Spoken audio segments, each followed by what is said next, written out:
This is kind of where it all started. The whole midterm rental business started right here. This was our first ever midterm rental, was this house here. This was the first house we placed a family in just over 2 years ago. Furnishing this home 2 weeks after you had a baby.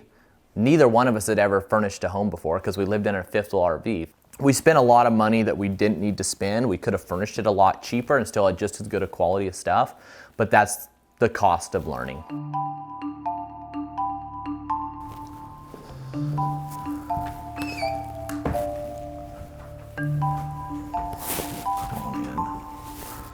It's dark.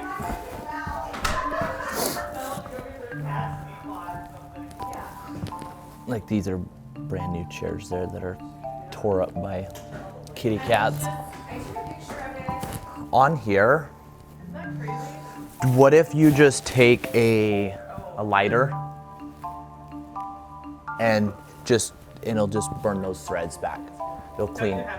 I don't, but if you take a lighter and just kind of like run up and down a little bit, it'll just like. We have workman's comp insurance. Take the chair outside. Take the chair outside.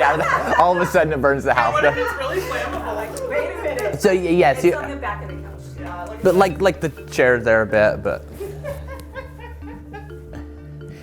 you could probably almost do the same thing here, but yeah. Did you see the carpet? They just replaced it over by that door, and it's like all tore up. Yeah. Tore it up right there a bit. Well, shoot. Oh well. This hallway is so much brighter. We had the original lights was like these things in this hallway, so it was just dark for like ever since we owned it. And then we came in and put new lights in and just like totally changed the look of it.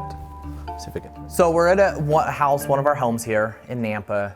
We had a family living in here for a bit. They moved out. The home was pretty bad. It was quite a bit of damages, really, really dirty. They moved out a few days ago. We had cleaners come in, carpet cleaners came in. Jennifer, one of our team members, making sure the house is ready. But we're supposed to be filming content here at this property with Pace Morby today. And this is the property that started the whole midterm rental business of ours. It all started in this property. But it's still just a box, still just a house. You can go buy another house down the street. Smells clean in here. Yeah. No, it smells better. It does. Okay. Much better. Is that the main thing? Was it the carpet down there and the chairs and couch? Well, yeah, there was urine all over the side of the couch. Oh, yeah. On the carpet right here. Okay. Downstairs in the living room was the worst for the urine. The urine spot was like pretty big, and the amount of hair that came out of there. So we haven't replaced the carpet in the living room down here, did we? Or did we? Oh, not since I've been here. Okay.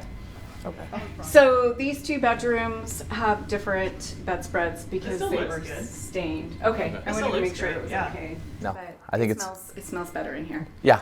No, I think it's fantastic. Okay, cool. Where's the switch for these? There we go. Have fun. Thanks. See you later. Thank you.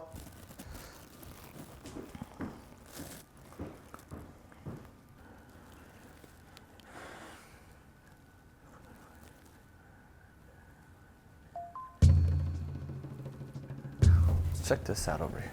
Interesting. Never seen one of them before. Child lock or something. These blinds are all messed up. Keys.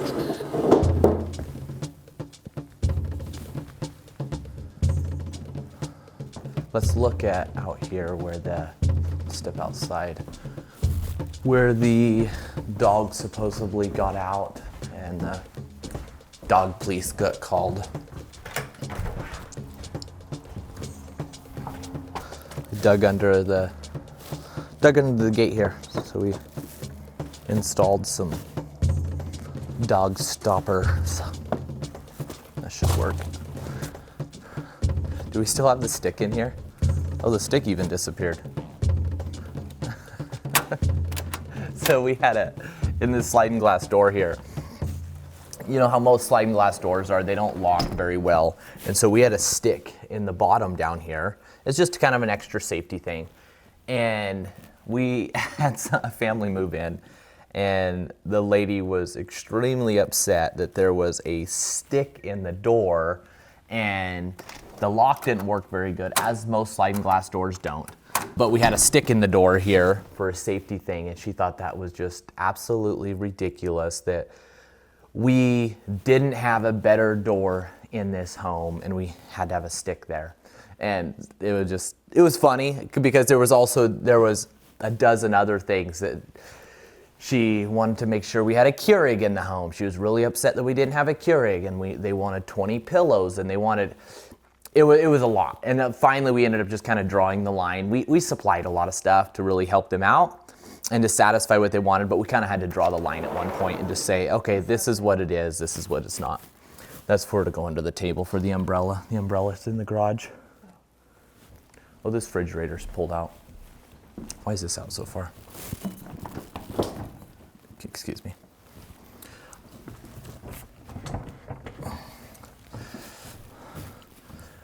I don't ever hook the water lines up on our refrigerators, and I had a family living in here for quite a lot of months, and they pulled the refrigerator out and hooked the water line up. And so when they moved out, I ended up taking it off. But the reason I don't is because I house so many families because of floods in homes. The refrigerators flood, the water lines break, and so that's extra risk for us.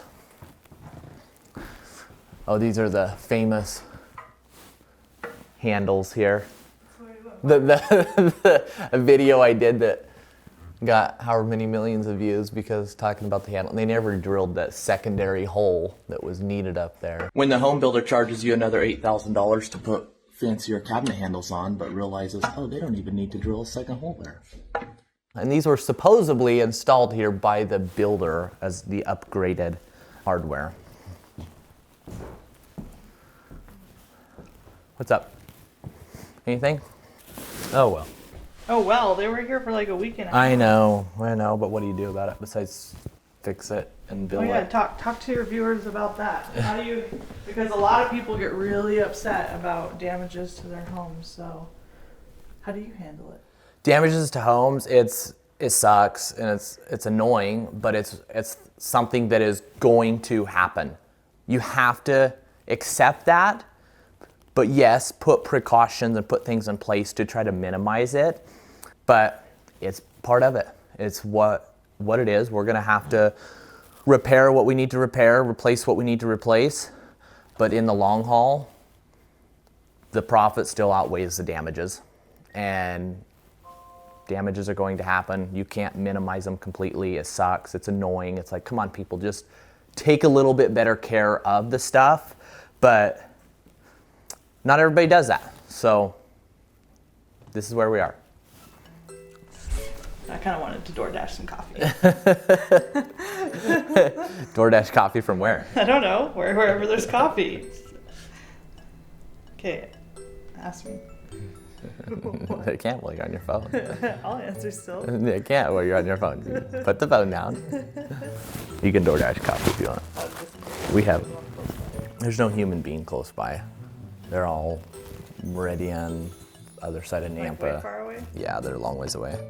Once we finish up here, we can go right by one. But they're all a long ways away. What do you want to ask me? I don't know.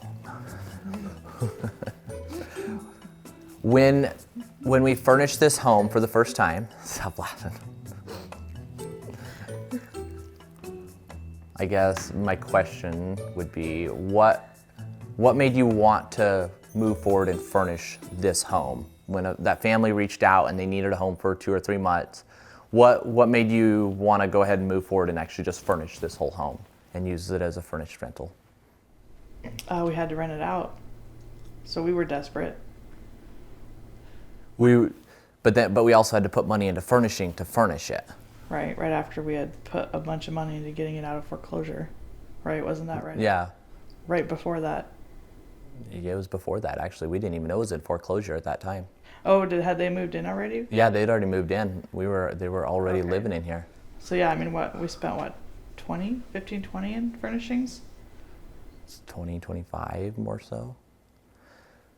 But we could have just rented it out as a long-term rental and kind of tried to cover our payment. But why did we end up wanting to invest the money in the furnishings on it? I'm trying to remember. I know why. So why did we even? How did you even learn about midterm rentals? Because you knew it because we weren't advertising it as a midterm rental. I was on the one site. So from Tanisha. Okay, I know, but how did you even know before you talked to just Tanisha? being in sub 2. And you're like, oh, someone's posting about midterm rentals. Yeah, and so it was just a part of being in sub 2 is when I heard about it. Oh yeah, well, and I remember like Landon Moore would call agents, and he's like, "Oh, we work with insurance companies." Yeah. And I'm like, "Oh, what's that?" Yep. And so I think for me, I think we were intrigued by it, right? Yeah, and it was like, I don't think the thought was in our clearly in our head, like, "Oh, this might become a whole business," but I think there was probably something there in the back of our head that we just weren't aware of. But we're always the kind of people that, "Oh, that sounds like that's kind of cool. It's different. I love different things than what everybody else is doing." So it's like that's probably added to the attraction without actually thinking about it. Yeah, and I think with furnishing it, to make the decision to invest that money in furnishing, because we was also kind of hurting for funds a little bit. We were kind of broke, so that was a big deal to put a lot of money into furnishing. I think it was, well, part of it was because it got approved. We priced it good. We're like, okay, if we're going to furnish it, we're going to price it here, and then they approved it, and we're like, oh shoot, now we gotta go furnish it. And we told them they can move in this weekend. But we kind of just did that. We never had all the answers for everything. We're like, oh, I'm just gonna throw this out there and see if it works, and I'll deal with the consequences later. It was a higher number than what it should have been technically, but we just threw the number out there and they approved it. So then we had to go furnish it. So I think it was kind of that fact, because we're like, if they stay in here for 3-4 months, that'll pay for the furnishings, and then we have the furnished house, and then we can continue renting it as a furnished house. And our investment is now we have our funds back that we put out. Yeah. And so I think that's kind of where our thing was. But no, as far as building it into any big business, we weren't there. That wasn't the mindset we had at the time necessarily. This was our first ever midterm rental, was this house here. This was the first house we placed a family in just over 2 years ago, was the first family we placed in here. And so this was the first one we turned into a midterm rental. We lived in one. The other two are longer term rentals right now. But yeah, this is kind of where it all started. The whole midterm rental business started right here. Furnishing this home 2 weeks after you had a baby. Neither one of us had ever furnished a home before, because we lived in our fifth RV for the past 3.5 years, leading up to this. And so it was all new to us. And so we spent a lot of extra money on furnishings that we didn't need to spend, but we didn't know different. We didn't know it different, The king size bed in the master bedroom up there, I paid $700 for that bed frame. And that's insane. It's just ridiculous. But it's a beautiful wood bed frame, but I didn't need to spend that much money on a wood bed frame. But I didn't know. I had no idea. I just walked into the discount furniture store and I'm like, give me that bed, give me that dresser, give me that dresser. And then the dressers were $400 or $500 a piece or more for the dressers that are in there. And so we spent a lot of money that we didn't need to spend. We could have furnished it a lot cheaper and still had just as good a quality of stuff. But that's the cost of learning. And now we've been able to grow to a point where we can start hiring people to do some of those things. And with a business, it's don't always necessarily hire to make more money, hire to buy back your time. And with us hiring Jennifer, it bought back a lot of hours of our time, because now we don't have to go make sure the houses are ready to go. We don't have to go do all that. She's doing that. We're like, oh, we're going to be filming here. This needs to be ready to go. And before we would have... Yeah, we would have been here all night with the kids. We would have been here doing it. And now we can just show up and it's ready. It's so nice. Yeah, and now we can spend our time on bigger problems in the business. The bigger problems, the growth of the business. Adjusters. Dealing with insurance adjusters that are trying to not pay us on stuff and things like that, So we start dealing with the bigger problems. But when you're starting out, you can't just go hire everybody. You have to start out and you have to go through that grind, unless you just have tons of money. But you got to go through that. And we built this with our own funds. In this business, we self-funded the whole business. On the real estate side, we brought in lenders, but the business, we self-funded it. And by self-funding it, we have to be able to, got to have cash flow, and you got to have money to be able to pay people. And when you're thinking of hiring someone, think, will this take stuff off of my plate so I can go do other things? And versus, will this make me more money if I hire this person? Think about it as in time. There's all the money out there in the world, but there's a very limited amount of time. So start figuring out what takes the time off of your plate and hire for that. This doggy door had the home builders of this house, they don't do stuff super well. They didn't seal up around the doggy door. Either they put it in or someone else put it in later. And we had a really big rainstorm and there was water all over this floor here because the way the roof is out there, it comes down and there's no gutter on it. So the water runs down the siding and runs right there and just flooded this whole room. That was the first family we had living in here, just flooded this whole room. And because the builder, they didn't put a rain gutter on that little roof up there. So doggy doors can be great, but yeah, it literally flooded this home. Had to get a dryers in here and stuff to get it dried out and cleaned out. The first family that I had in this home, I actually tried to buy their home a few months prior. I had made an offer on their home, and in my offer was no inspection period, no inspection, and it didn't go through. Thankfully, the offer didn't work for them. But then a few months later, I get a call of a family needing a place to stay. They needed a place to stay. Well, come to find out, it was the home that I tried to buy, and I would have did no inspection. The reason they ended up out of their home is because a person who was buying the home did a home inspection and found out there was water damage, $150,000 of water damage in their home. And they ended up being out of their home for 6 months. And if I would have purchased that home with no home inspection, then that would have been my issue to deal with. And so never, ever purchase a home without a home inspection. And so that was a learning lesson for me that I didn't get to buy the home, but then later I ended up housing the family. And it really stuck with me, the importance of needing to do home inspection. We have a big event that we're doing tonight, and we have 250 people registered for it so far, so we're looking between 200 and 300 people there. Also, Pace Morby, Jamil Damji, they are coming into town. We're supposed to be filming content with Pace Morby today as well, which is super exciting. And so that's what today is going to look like. It's not the average, ordinary Friday for us. It's a little bit different. So, rocks on the table that I would like to pick up, clean up some of these, some of the trashy stuff. It could just look a little more. Yeah, it's not much, but main thing is these rocks to be swept off of here. Then these little pieces of wood and stuff that dogs tore up. But that's really it. Oh, are you gonna pick that up or are you just gonna leave it? I'm gonna leave it. Yeah. Yeah, no, I think it's good. Here, over here, Eric. Spoon in the rock. Yep, you get little trash pieces along the, I'm going to pick this up just so it's not laying out here. Little trash pieces along the fence. Yeah. If people get annoyed at us for being too picky on stuff, deal with it. Is there people there?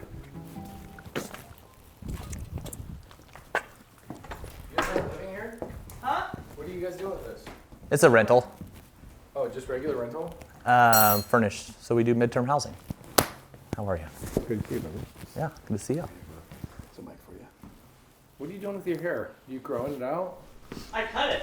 You cut it. There's Where do you something want different this? about Right. it. It looks good. Right there? I think- How was the drive over? Snowy, What's icy. up, dog? What's your name? Eric. Eric? Yep. How you doing, Good to man? meet you. Idaho boy? Yeah, since I was 12, I've been here. From where? Texas before that. Nice. Dallas Fort Worth area. Okay, cool. Yeah. They call me Brown Eric. Hey. Brown Eric? I used to have a guy on my team full time named Eric. So. You got him mic'd up? Okay, let's go.